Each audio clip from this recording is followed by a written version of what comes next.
Hi all, welcome back to my YouTube channel. ಎಲ್ಲರೂ ಹೇಗಿದ್ದೀರಾ? ಎಲ್ಲರೂ ಚೆನ್ನಾಗಿದ್ದೀರಾ ಅಂತ ಭಾವಿಸ್ತಾ ನಾವು ಕೂಡ ಚೆನ್ನಾಗಿದ್ದೀವಿ. ಇದು ಭಾನುವಾರದ್ದು ವ್ಲಾಗ್ ಆಗಿರುತ್ತೆ. ಇವಾಗ ಕರಗ ಬರ್ತಾ ಇದೆ. ಈಗಲೇ ಬರ್ತಾರೆ ಹಂಗೋಗಿ ಬರ್ತಾರೆ.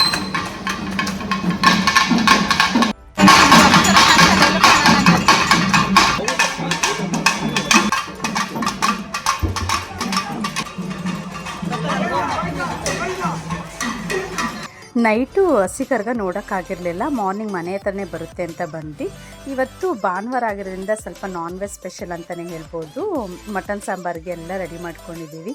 ಈರುಳ್ಳಿ, ಬೆಳ್ಳುಳ್ಳಿ, ಶುಂಠಿ, ಹಸಿಮೆಣಸಿನ್ಕಾಯಿ, ಚಕ್ಕೆ, ಲವಂಗ ಎಲ್ಲ ಹಾಕ್ಕೊಂಡು ಹುರಿದಿಟ್ಕೊಂಡು ಅದನ್ನ ಪೇಸ್ಟ್ ಮಾಡ್ಕೊಂಡಿದ್ದೀವಿ. ಸೊ ಏಕೆಂದರೆ ಇವತ್ತು ಹಬ್ಬಗಳಲ್ಲಿ ಕರೆಂಟ್ ತೆಗ್ದುಬಿಡ್ತಾರೆ ಅಂತ ಮುಂಚೆನೇ ಖಾರಕ್ಕೆ ಮತ್ತು ಕಾಯಿ ಎಲ್ಲ ಹಾಕ್ಕೊಂಡು ರೆಡಿ ಮಾಡ್ಕೊಳ್ತಾ ಇದ್ದೀವಿ.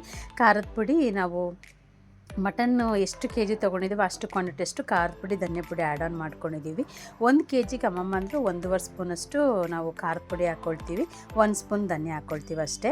ಇವಾಗ ಮಟನ್ ಎಲ್ಲ ನೀಟಾಗಿ ಬಾಯ್ಲ್ ಆಗೋಕ್ಕೆ ಶುರುವಾದಾಗ ಸ್ವಲ್ಪ ಉಪ್ಪು ಹಾಕ್ಕೊಳ್ತೀವಿ, ಏಕೆಂದರೆ ಉಪ್ಪು ಜೊತೆ ಮಟನ್ ಎಲ್ಲ ನೀಟಾಗಿ ಇಟ್ಕೊಳ್ಳಿ ಅಂತ. ಹಸಿ ಮಸಾಲ ಮಾತ್ರ ಇದಕ್ಕೆ ಖಾರದ ಪುಡಿ, ಧನಿಯಾ ಪುಡಿ ಆ್ಯಡ್ ಮಾಡಿರಲ್ಲ, ಹಾಗೆ ರುಬ್ಕೊಂಡು ಒಂದು ಗ್ರೇವಿ ಥರ ಮಾಡ್ಕೊಂಡು ರೆಡಿ ಮಾಡ್ಕೊಬಿಡ್ತೀವಿ. ಇದು ಗೀ ರೈಸ್ಗೆ ಈರುಳ್ಳಿ ಮತ್ತು ಪುದೀನ ಮತ್ತು ಕೊತ್ತಂಬರಿ ಎಲ್ಲ ರೆಡಿ ಮಾಡ್ಕೊಂಡಿದ್ದೀವಿ. ಇದೆಲ್ಲ ಆದಮೇಲೆ ಮಟನ್ಗೆ ಸ್ವಲ್ಪ ಹಸಿ ಮಸಾಲೆ ಎಲ್ಲ ಹೊಂದ್ಕೊಂಡಾದಮೇಲೆ ಖಾರದ ಪುಡಿ, ಧನಿಯಾ ಪುಡಿ ರುಬ್ಕೊಂಡಿರ್ತೀವಲ್ಲ ಅದನ್ನು ಇದಕ್ಕೆ ಹಾಕ್ಕೊಂಡ್ಬಿಟ್ಟು ನೀಟಾಗಿ ಮಿಕ್ಸ್ ಮಾಡಿಕೊಂಡು ಕ್ವಾಂಟಿಟಿ ಎಷ್ಟು ಬೇಕು ವಾಟರ್ ಹಾಕ್ಕೊಂಡು ಲಿಡ್ನ ಕ್ಲೋಸ್ ಮಾಡಿಬಿಟ್ಟು ಮಟನ್ ಸಾಂಬಾರು ಅಂದರೆ ಆಲ್ಮೋಸ್ಟ್ ಒಂದು 5 to 6 ವಿಜಿಲ್ ಹಾಕ್ಸ್ಲೇಬೇಕು. ಸೊ ವಿಜಿಲ್ ಹಾಕ್ಸ್ಕೊಳ್ಳೋಕ್ಕೆ ರೆಡಿ ಮಾಡ್ಕೊಳ್ತಾ ಇದ್ದೀವಿ. ಅಷ್ಟರಲ್ಲಿ ಇವಾಗ ನಾವು ಬೇಗ ಆಗೋವಂಥ ಗೀ ರೈಸ್ನ ರೆಡಿ ಮಾಡ್ಕೊಳ್ತಾ ಇದ್ದೀನಿ. ಗೀ ರೈಸ್ ಅಂದಮೇಲೆ ಆಬ್ವಿಯಸ್ಲಿ ನಾವು ತುಪ್ಪ ಆ್ಯಡ್ ಮಾಡಲೇಬೇಕು ಅಲ್ವಾ. ಸೊ ತುಪ್ಪ ಮತ್ತು ಎಣ್ಣೆ ಎರಡೂ ಕೂಡ ಆ್ಯಡ್ ಮಾಡ್ಕೊಂಡಿದ್ದೀನಿ. ಸೊ ಇದಾದಮೇಲೆ ಇದಕ್ಕೆ ನಾವು ಸಾಸಿವೆ ಎಲ್ಲ ಏನೂ ಹಾಕ್ಕೊಳ್ಳೋದಿಲ್ಲ. ನಾವು ಚಕ್ಕೆ, ಲವಂಗ, ಏಲಕ್ಕಿ ಆಪ್ಷನಲ್ಲು. ನಾನು ಏಲಕ್ಕಿ ಅಷ್ಟು ಇಷ್ಟಪಡಲ್ಲ, ಸೊ ಏಲಕ್ಕಿ ಸ್ಕಿಪ್ ಮಾಡಿದ್ದೀನಿ. ಪಲಾವ್ ಎಲೆನೂ ಕೂಡ ಹಾಕ್ಕೊಳ್ಬೋದು, ಅದು ಅವ್ರವ್ರ ಚಾಯ್ಸು. ನಾನು ಅದನ್ನು ಆ್ಯಡ್ ಮಾಡಿಲ್ಲ. ಉದ್ದಕ್ಕೆ ಹೆಚ್ಚಿರುವಂಥ ಈರುಳ್ಳಿ ಹಾಕ್ಕೊಂಡು ಸ್ವಲ್ಪ ಗೋಲ್ಡನ್ ಬ್ರೌನ್ ಬರೋವರೆಗೂ ನೀಟಾಗಿ ಫ್ರೈ ಮಾಡ್ಕೊಳ್ತಾ ಇದ್ದೀವಿ. ಇದು ಆಲ್ಮೋಸ್ಟು 3 ಪಾವಷ್ಟು ನಾವು ಗೀ ರೈಸ್ ಮಾಡ್ಕೊಳ್ತಾ ಇರೋದ್ರಿಂದ ಕ್ವಾಂಟಿಟಿ ನಾವು ನೋಡಿ ಹಾಕ್ಕೊಳ್ಬೇಕಾಗುತ್ತೆ. ಮತ್ತು ಒಗ್ಗರಣೆಗೆ ಸ್ವಲ್ಪ ಗೋಡಂಬಿನೂ ಕೂಡ ಆ್ಯಡ್ ಮಾಡ್ಕೊಂಡಿದ್ದೀವಿ. 1 ಪಾವು ಲೋಟಕ್ಕೆ ನಾವು 1 ಸ್ಪೂನಷ್ಟು ನಾವು ಶುಂಠಿ ಬೆಳ್ಳುಳ್ಳಿ ಪೇಸ್ಟ್ ಆ್ಯಡ್ ಮಾಡ್ಕೊಂಡಿದ್ದೀವಿ. ಹಾಗಾಗಿ ಒಂದು 3 to 4 ಸ್ಪೂನಷ್ಟು ಶುಂಠಿ ಬೆಳ್ಳುಳ್ಳಿ ಪೇಸ್ಟ್ನ ಆ್ಯಡ್ ಮಾಡಿಕೊಂಡ್ರೆ ತುಂಬ ಟೇಸ್ಟ್ ಚೆನ್ನಾಗಿರುತ್ತೆ. ಈ ಜೊತೆಗೆ ನಮಗೆ ಯಾವುದೇ ರೀತಿ ಗೊಜ್ಜಾಗಿರ್ಬೋದು ಮತ್ತು ಮೊಸರು ಬಜ್ಜಿ ಯಾವುದು ಬೇಕಾಗಿಲ್ಲ ಗೀ ರೈಸ್ಗೆ. ಹಾಗೆ ತುಂಬ ಚೆನ್ನಾಗಿರುತ್ತೆ. ನೀವು ಸಹ ಟ್ರೈ ಮಾಡಿ ನೋಡಿ. ಈಗ ಆಬ್ವಿಯಸ್ಲಿ ಎಲ್ಲ ಆಯಿತು. ನೆಕ್ಸ್ಟ್ ನಾವು ಪುದೀನ ಮತ್ತು ಕೊತ್ತಂಬರಿ, ಗೀ ರೈಸ್ಗೆ ಪುದೀನ ಕೊತ್ತಂಬರಿ ಹಾಕಿಲ್ಲ ಅಂದರೆ ಅದು ಕಂಪ್ಲೀಟ್ ಆಗೋದೇ ಇಲ್ಲ. ಪುದೀನ ಮತ್ತು ಕೊತ್ತಂಬರಿ ಎಲ್ಲ ಹಾಕ್ಕೊಂಡು ನೀಟಾಗಿ ಜೊತೆ ಎಲ್ಲ ಹೊಂದ್ಕೊಂಡಾದ್ಮೇಲೆ ಇವಾಗ ಸ್ವಲ್ಪ ಕೊತ್ತಂಬರಿ ಸಹ ಆ್ಯಡ್ ಮಾಡ್ಕೊಳ್ತಾ ಇದ್ದೀನಿ. ಎಷ್ಟು ನಾವು ಗ್ರೀನ್ನೇ ಆಗಿರಬೇಕು ಅನ್ನೋಷ್ಟು ನಾವು ಆ್ಯಡ್ ಮಾಡ್ಕೊಳ್ಬೋದು. ಇದಕ್ಕೆ ನಾನು ಎಕ್ಸ್ಟ್ರಾ ಒಂದು ಆ್ಯಡ್ ಆನ್ ಮಾಡ್ತಿದ್ದೀನಿ. ತೇಜು ರೆಡಿ ಮಿಕ್ಸ್ ಮಸಾಲ ಬರುತ್ತೆ, ಚಿಕನ್ ಮಸಾಲ, ಹಾಗೆ ಸ್ವಲ್ಪ MTR ಗರಂ ಮಸಾಲ. ತೇಜುದು ಹಾಕ್ಕೊಳ್ಬೋದು, ಅವ್ರ ಆಪ್ಷನ್ನು. ಸ್ವಲ್ಪ ಏನಂದರೆ ಮಕ್ಳುಗಳು ಮಟನ್ ಸಾಂಬಾರು ತಿನ್ನೋದಿಲ್ಲ ನಮ್ಮ ಮನೇಲಿ, ಅದಕ್ಕೋಸ್ಕರ ಸ್ವಲ್ಪ ಇದು ಗ್ರೇವಿ ಸ್ವಲ್ಪ ಟೇಸ್ಟ್ ಬರಲಿ, ಖಾರ ಬರಲಿ ಅಂತ ಇದನ್ನ ಎಕ್ಸ್ಟ್ರಾ ಆ್ಯಡ್ ಮಾಡಿದ್ದೀನಿ. ಕಾಯಿನ ರುಬ್ಕೊಂಡ್ಬಿಟ್ಟು ಕಾಯಲ್ಲಿ 1 ಬಟ್ಲು ತೊಗೊಂಡಿದ್ದೀನಿ. ಕಾಯಲ್ಲಿ ಹಾಕ್ಕೊಳ್ಳೋಕ್ಕೆ ಇಷ್ಟಪಡ್ತಿದ್ರು ನಾವು ನಾರ್ಮಲ್ ಮಿಲ್ಕ್ ಕೂಡ ಆ್ಯಡ್ ಮಾಡ್ಕೊಳ್ಬೋದು, ಹಾಲನ್ನು ಕೂಡ ಆ್ಯಡ್ ಮಾಡಿಕೊಂಡು ನಾವು ಗೀ ರೈಸ್ನ ರೆಡಿ ಮಾಡ್ಕೊಳ್ಬೋದು. ಬಟ್ ಹಾಲಿಗಿಂತ ಕಾಯಲ್ಲಿ ಹಾಕಿದ್ರೆ ತುಂಬ ಚೆನ್ನಾಗಿರುತ್ತೆ ಟೇಸ್ಟು. ನಾನು ಈ ಥರ ತುಂಬ ವರ್ಷಗಳಿಂದ ಇದೇ ರೀತಿ ಮಾಡ್ತಾ ಇರೋದು. ನೀವು ಇದಕ್ಕಿಂತ ಬೇರೆ ಏನಾರು ಮಾಡಿದ್ರೆ ನನಗೆ ಹೇಳಿ ಕಮೆಂಟ್ ಮೂಲಕ, ಈ ರೀತಿಯೂ ಮಾಡ್ಬೋದು ಅಂತ.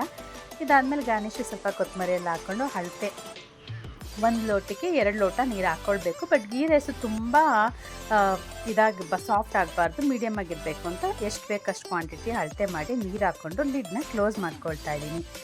ಇದಾದಮೇಲೆ ಮಟನ್ ಎಲ್ಲ ವಿಜಿಲ್ ಹಾಕೋಕ್ಕೆ ರೆಡಿ ಮಾಡ್ಕೊಂಡಿದ್ದೀವಿ. ಆಗಿದೆ, ಒಂದು 5 to 6 ವಿಜಿಲ್ ಹಾಕ್ಕೊಳ್ತೀನಿ. ಹಾಗೆ ಗೀ ರೈಸು ಕೂಡ ರೆಡಿ ಆಗಿದೆ.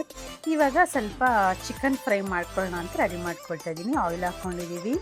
ಆಯಿಲ್ ಹಾಕ್ಕೊಂಡ್ಮೇಲೆ ಸ್ವಲ್ಪ ಸಾಸಿವೆ ಹಾಕ್ಕೊಳ್ತೀವಿ. ಒಬ್ಬೊಬ್ಬರು ನಾನ್ ವೆಜ್ಗೆ ರೆಸಿಪೀಸ್ಗೆ ಸಾಸಿವೆ ಆ್ಯಡ್ ಮಾಡಲ್ಲ. ಅದೇನೋ ನಮಗೆ ಸಾಸಿವೆ ಇಲ್ಲಾಂದರೆ ಅಡುಗೆ ಕಂಪ್ಲೀಟೇ ಆಗೋದಿಲ್ಲ. ಅದಕ್ಕೋಸ್ಕರ ಈರುಳ್ಳಿ ಹಾಕ್ಕೊಂಡು ಇವಾಗ ಚಿಕನ್ನೆಲ್ಲ ನೀಟಾಗಿ ತೊಳೆದು ಕ್ಲೀನ್ ಮಾಡಿಕೊಂಡು ಅರಿಶಿನದೆಲ್ಲ ವಾಶ್ ಮಾಡ್ಕೊಂಡಿದ್ದೀವಿ. ಎಲ್ಲ ಸೋಸಿ ಇವಾಗ ಒಗ್ಗರಣೆಗೆ ಹಾಕ್ಕೊಳ್ತಾ ಇದ್ದೀವಿ.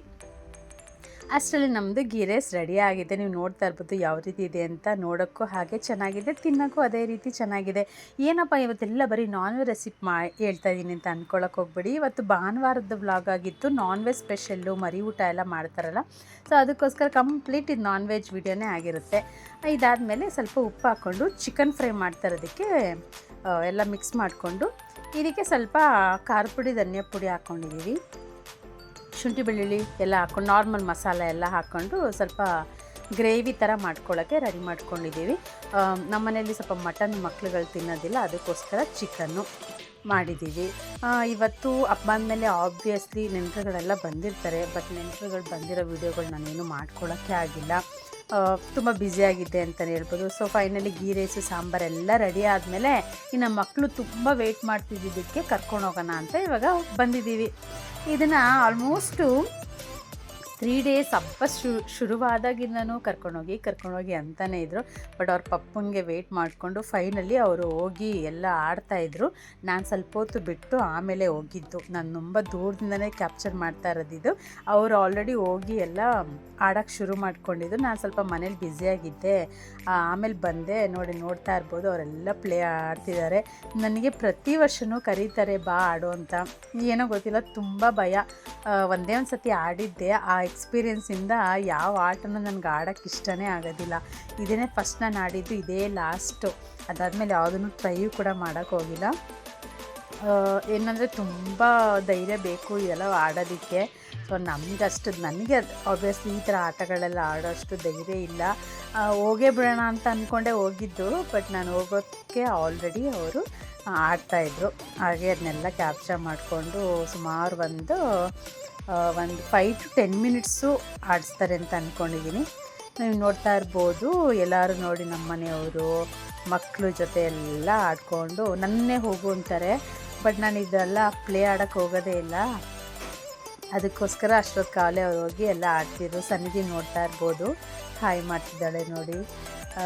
ಓಕೆ, ಈ ಮೂಮೆಂಟ್ ನನಗೆ ಸಿಗುತ್ತೋ ಇಲ್ವೋ ಅಂದ್ಕೊಂಡ್ಬಿಟ್ಟಿದೆ. ಹುಡುಕ್ತಾ ಇದೆ ಎಲ್ಲೋದ್ರು ಅಂತ. ಬಟ್ ಫೋನು ಕೂಡ ಪಿಕ್ ಮಾಡ್ತಾ ಇರಲಿಲ್ಲ. ಆನ್ ಟೈಮ್ ನನಗೆ ಗೊತ್ತಿತ್ತು ಫಸ್ಟ್ ಇದೆ ಅವ್ರು ಆಡೋಕ್ಕೆ ಬರ್ತಾರೆ ಅಂತ. ಸೊ ಅದಕ್ಕೆ ಅದನ್ನೆಲ್ಲ ಕ್ಯಾಪ್ಚರ್ ಮಾಡಿಕೊಂಡೆ. ಇನ್ನು ಇನ್ನೊಂದು ಬಾಕ್ಸಲ್ಲಿ ಖುಷಿನೂ ಮತ್ತು ದರ್ಶನ್ ಇದ್ದರು.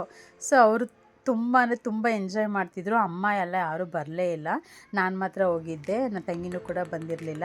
ಅವರೆಲ್ಲ ಎಂಜಾಯ್ ಮಾಡ್ತಿದ್ದು ನೋಡೋದೇ ನನಗೆ ತುಂಬ ಖುಷಿಯಾಯಿತು.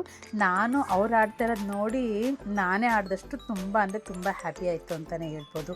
ಮಕ್ಕಳು ಖುಷಿಯಾಗಿದ್ದರೆ ಅಪ್ಪ ಅಮ್ಮಂಗೆ ಅದಕ್ಕಿಂತ ದೊಡ್ಡದು ಏನೂ ಇಲ್ಲ ಅಂತ ಅಂದ್ಕೊಂಡಿದ್ದೀನಿ.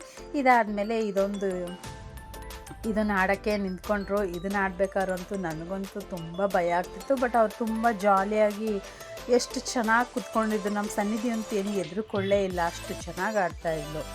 ಸೊ ಎಲ್ಲ ಖುಷಿಯಾಯಿತು. ಇದು ಬಂದು ಆಲ್ಮೋಸ್ಟ್ ನಮ್ಮ ಮನೆಯ ಅಮ್ಮನ ಮನೇಲಿ 3 ಡೇಸ್ ಕಂಟಿನ್ಯೂಸ್ ಆಗಿ ಹಬ್ಬಗಳದ್ದು ಏನೇನಿತ್ತು ಅದನ್ನೆಲ್ಲ ನಿಮ್ಮ ಜೊತೆ ಶೇರ್ ಮಾಡ್ಕೊಂಡಿದ್ದೀನಿ.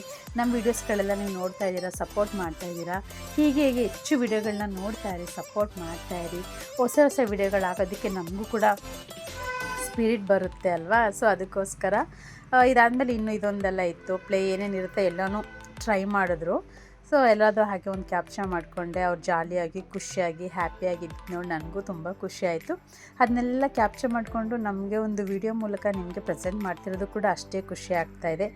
ಸೊ ಹೋಪ್ ಈ ವಿಡಿಯೋ ನಿಮಗೆಲ್ಲ ಇಷ್ಟ ಆಗಿದೆ ಅಂತ. ನನ್ನ ಫೆಸ್ಟಿವ್ ವ್ಲಾಗು ಕಂಟಿನ್ಯೂಸ್ ಆಗಿ ವ್ಲಾಗ್ ಹಾಕ್ತಾ ಇರೋದು ನಿಮಗೆಲ್ಲ ಇಷ್ಟ ಆಗಿದೆ ಅಂತ ಅಂದ್ಕೊಳ್ತಾ, ಮುಂದಿನ ಹೊಸ ವಿಡಿಯೋಗಳ ಜೊತೆ ಹೊಸ ಕಂಟೆಂಟ್ ಇರೋವಂಥ ವಿಡಿಯೋಗಳನ್ನ ಖಂಡಿತವಾಗೂ ನಿಮಗೆ ಪ್ರೆಸೆಂಟ್ ಮಾಡ್ತೀನಿ.